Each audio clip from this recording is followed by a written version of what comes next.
sugbahan sa dalan dito sa Jensen Tuna Festival 2024. Ayan, kakain tayo ng mga libreng tuna na isusugba natin later on. Let's go!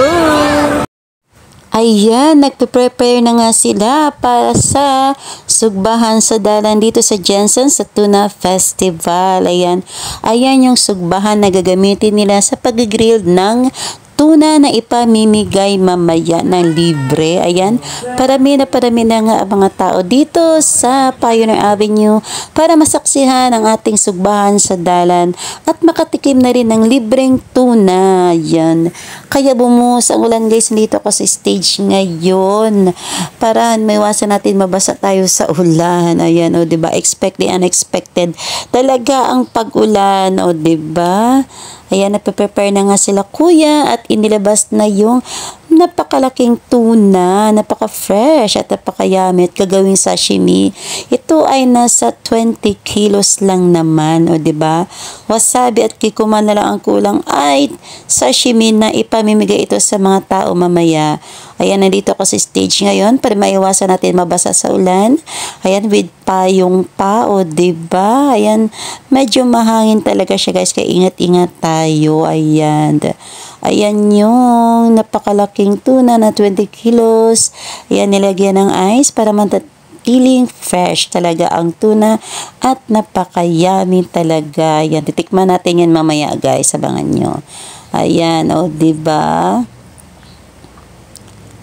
Wow, yummy yummy.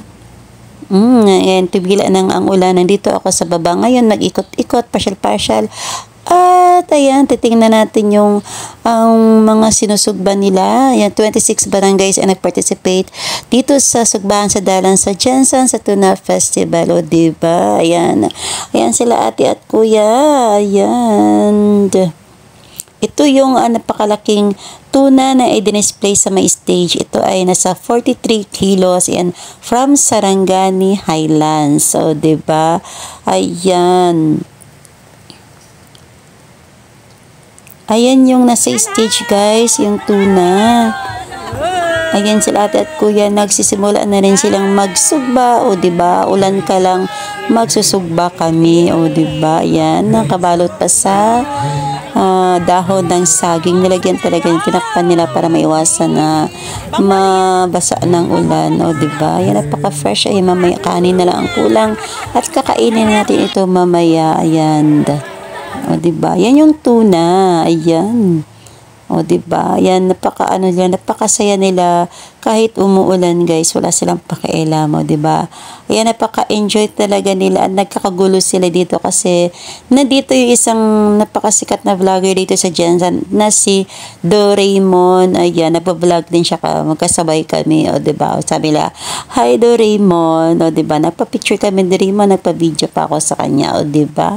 Ayan si kuya, dinagyan ng sauce para manatiling, alam mo, yung hindi matuyo yung tuna, o diba?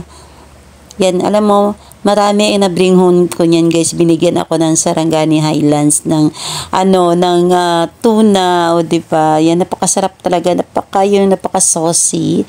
Ayan yung mga isugba nila mamaya na from Sarangani Highlands. Kaya, ayan, mag-enjoy tayo at titikman natin ang kanilang mga isusugba. Kaya guys, until next time.